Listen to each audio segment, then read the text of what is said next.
What is up, guys? Welcome back to the channel. Guys, we're back in Australia with I guess a little bit of history time. We got the bombing of Darwin. Remember, 80 years on.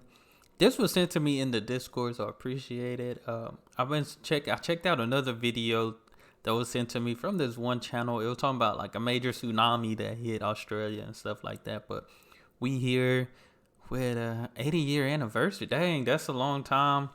But Darwin definitely, it looks real nice now, you know, so despite that, whew, that's crazy times, you know. Definitely got to be grateful we wasn't in those times. But y'all make sure y'all follow me on Instagram, Twitter. Do got the Patreon if you would like to check out your boy doing TV show, movie reactions and stuff on there as well. But we finna jump on in this.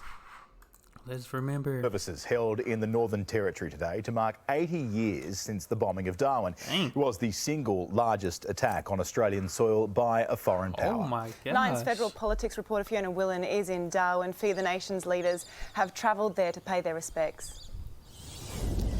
Yeah, that's right. They're here to mark this significant moment in Australia's history. So it was on this date, 80 years ago, that the people of Darwin were going about their days when formations of Japanese aircraft appeared in the skies above them and dropped bombs on the harbour and the township. More than 230 people were killed and between 300 and 400 were wounded. So that's why Scott Morrison, Anthony Albanese and the Governor-General David Hurley are here today to pay their respects. They'll each be delivering an address and laying wreaths, but perhaps the most poignant moment of the morning will come just before 10 a.m. That's when we will hear air raid sirens ring out across the harbour as the events of that day are reenacted. Now, the Prime Minister and Opposition Leader have been in the Northern Territory campaigning ahead of this anniversary, but today they'll put aside their political differences. Guys? Wow. The Flying Foxes are in full spirit there at the Esplanade Fee. We appreciate it. It's a really lovely ceremony, that one, every year, and it's quite remarkable when you think about the size of the attack based on. Yeah, that had such an impact on not just Darwin, but the whole of Australia. Yeah, absolutely. Well, the 19th of February 1942 will forever be known as the day war came to Australia. What do you say, 1932? With more February, that had such an impact. He too will forever be known. The whole of Australia. Yeah, absolutely. There we go. Well, the 19th of February 1942 will forever be known as the day war came to Australia, with more Japanese bombs dropped on Darwin than on Pearl Harbor 2 months earlier. Today we remember those who defended our country 80 years ago. Amy Clements reports from the Northern Territory. In 1942, in Australia's top end, Darwin was a small, sleepy town. But as the Japanese exploded into the Pacific, thousands were evacuated. And on February 19, the inevitable occurred. It was the first attack by a foreign nation on Australian soil. It was a normal Thursday morning as people made their way to work, but at around 10 o'clock, masses of aircraft were sighted heading towards the town. A priest on Bathurst Island sounded the alarm by radio. That is crazy. I could just only imagine just going about my day like a normal day and boom, bombs just dropped. That's a crazy day. Oh my God, I couldn't imagine that. But then the red circles on the wings of the aircraft were spotted. The Japanese had the advantage of a surprise attack. That is Aged wow. 101, Brian Winspear is one of the few remaining survivors. Wow. An air gunner at the time of the attack. As soon as I saw the sun bleeding off the bombs, I knew they weren't American. Cleverly, the Japanese attack force approached from the south. What followed was the howling of 188 planes, the thunder of gunfire, and the crescendo of falling bombs. Dang. We started off by having 12 Lockheed Hudsons and finished up with one. These were the experienced warriors who had destroyed Pearl Harbor 2 months earlier. The fight raged in a constant roar of explosions and the screams of those hit. And as the Japanese swept in, defenders on the ground met them with fire. So they hit Pearl Harbor and just decide 2 months later, hey, let's hit this town over here in Australia. That is crazy. One soldier, gunner Darko Hudson, was wearing a towel and his boots and helmet when he came running from the showers. But in the end, he recalls his towel fell off. When there were reunions and so on, a lot of his mates give him a lot of stick. They crashed because of the size of your weapon, Darko. The post office took a direct hit, killing most of the staff. Oh my God! I know that's not a laughing matter, but what he said that was funny. He said they crashed because of your other weapon. That's funny. That's funny. Way to bring some humor in it. When they left 20 minutes later or so, Darwin was a smoking ruin. But the Japanese returned for another raid at midday, this time attacking the airfields. One of the commanders of the Imperial Japanese Navy said that it was something akin to using a sledgehammer to crack a walnut. The USS Perry's guns were still blazing as she sunk below water as American servicemen went down with the ship. The wreckage still sits at the bottom of Darwin Harbour. 88 sailors gave their lives here in defense of this harbour. And from that time until today and into the future, we're just the strongest of allies. There were 9 ships sunk in the harbour and 2 sunk outside of the harbour. On our side, 236 men and women died. Many more were wounded. The Japanese lost just 2. We didn't know then, but we know now that Japanese forces didn't have an invasion plan for Darwin. What they wanted to do was neutralise Darwin. After the attack, Darwin Harbour was covered in burning oil. Flames rose into the sky and black smoke rolled into heavy clouds. But it wasn't over. For the next year, the Japanese carried out more than 100 raids across the Northern Territory. Australia was very much almost overwhelmed in 1942. It was nearly the end of us. I don't think that should be forgotten. Definitely Today, can't be Australia's forgotten. military past remembered as the day the Japanese Empire turned its attention on a small northern town. The reenactment is so important to commemorating the event. As soon as that siren goes off, the guys will be running straight to their guns, manning the anti-aircraft weapons. An unexpected morning attack, labelled Australia's own Pearl Harbor. Dang. Gosh, incredibly powerful to see that vision now so many years later. And we're joined now by war historian and author Matt McLaughlin for more on the impact of the Pacific War on Australia. Thank you for your time, Matt. Look, at the time this happened, these attacks impacted everyone in the country. What can you tell us about that? Yeah, they certainly did. I mean, 1942 should probably be remembered as the time when Australia felt the most isolated, the most terrified we ever have in our history. Because just imagine the scenario of events. The Japanese attacked Pearl Harbor in December 1941. Singapore fell on the 15th of February. And then on the 19th of February, Japanese bombers attacked Darwin and almost destroyed the entire town. So it was a time when Australia felt that the Japanese must at any minute be going to land on our shores and invade the country. We now know, as it said in that history package you just played, we now know that wasn't the case. But it doesn't change the fact that people were terrified. They thought this was it. They thought the war had come to Australia and this could be the end. During one of these air attacks, Matt, an Australian soldier shot down a Japanese Zero fighter plane. Can you remind us of the significance of this event, please?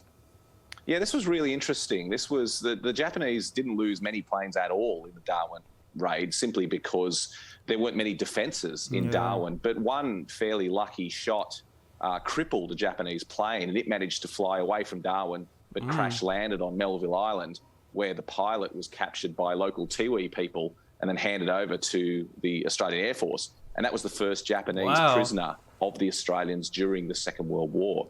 And his name was Hajime Toishima.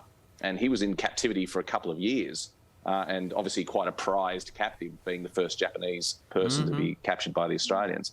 And then in 1944, he led the Cowra breakout, a huge breakout of Japanese prisoners from a POW camp in the town of Cowra in New South Wales, where about 230 Japanese were killed, including Toishima. He was killed in that outbreak. So it's a fascinating story. I've just written a book about the Cowra breakout, and I'm fascinated with the story and how the history of Darwin is so tightly connected with all these other chapters of the war. How has the attack impacted our defence strategy, so impacting not just this chapter of the war, but other wars? Well, it had a huge effect because none of these things occur in isolation. The threat that Australia felt led to a big change in our foreign policy. And up until that point, we'd been very closely aligned with the UK, with Great Britain. And obviously through the First World War, we'd sent troops to fight in Europe. At the start of the Second World War, we thought it was going to be the same. and we had troops in Europe, we had troops in North Africa. But then when the Japanese came so close to home, we needed a complete...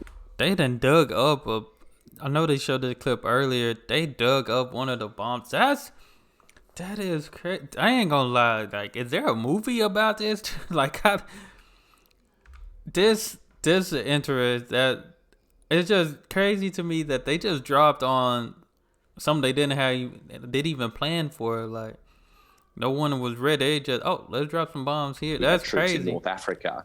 But then when the Japanese came so close to home, we needed a complete rethink, and we pulled our troops back to Australia. But also it changed our relationship with Britain and our relationship with the world, because we realised that we couldn't rely on Britain and this far-flung Europe to assist us in the Pacific, and we needed someone closer to home who shared our interests. And the obvious partner was the USA. And so there was a shift in about 1942 away from Britain and towards the USA, and that strategic relationship has remained ever since. And Matt, now that the state borders have reopened, the bombing of Darwin tours are running again, have you noticed that there's been a strong resurgence in this type of battlefield travel?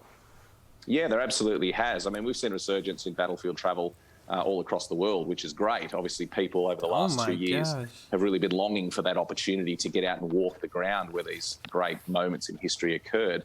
But Darwin in particular has been very strong. Also, the coincidence of it being 80 years this year means that a lot of people have wanted to go up there, and a lot of Australians have a connection to this history.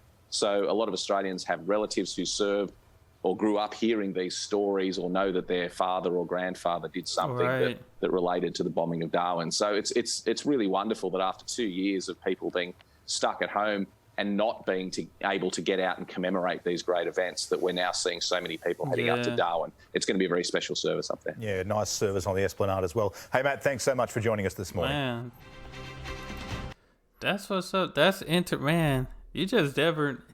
The history. That's why I have so much respect for military, especially when you're the military that comes to save the day type of military. You know, but I can see why. And also, you know, you gotta have respect for those who serve, because this is definitely like you giving your life for your country type of thing. You know, this is true bravery. To me, this is true bravery. Like, not everybody don't sign up to join the military to protect their country, you know, and those are the true heroes right there. The ones that do that because they know at any given moment their life is on the line at any given moment, you know, protecting our countries and stuff like that. But man, I really couldn't imagine just going about my day chilling and just hearing a big explosion.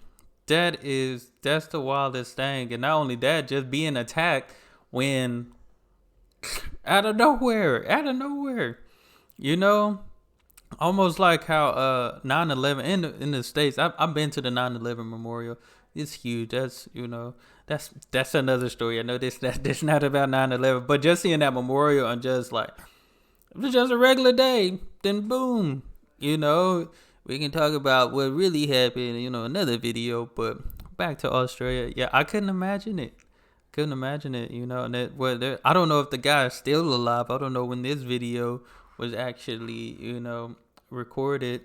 But man, yeah, that's history. World War II, wild times. They don't give us too much information on World War II, especially I feel like we get the World War IIs when USA gets involved type of. That's the information we don't get when it's between all the other countries, what's happening, and we just get when USA is in the picture, which I feel need to be changed, because I came across some new information on some videos and different things like that on World War I. So, but man, this was interesting. Glad to see Darwin is doing better now. It's good now. I think I did the Darwin video probably like a couple of weeks ago. I think that's when I got this video. So my apologies, it's late. But they say it was like February 19th, and we just hit February. So yeah, my respects to Darwin for sure. But that's all I have for this video. Y'all can make sure y'all follow me on Instagram, Twitter. Like I said, I do got the Patreon. where you got post movies, TV show reactions that get locked on here. And I also want to give a shout out to those Patreons. I appreciate y'all very, very much. I appreciate you guys always for, you know, even showing love here on YouTube and stuff like that. But man, history, always got to pay respect, show your love. If you ever come across somebody that serves, show that love, man. You know, these are the people that's doing what some of us, we don't want to do. You know what I'm saying? They defended the countries and stuff like that. It's always good to see. But that's all I have. Y'all be blessed, be the best, and be you. I'm out.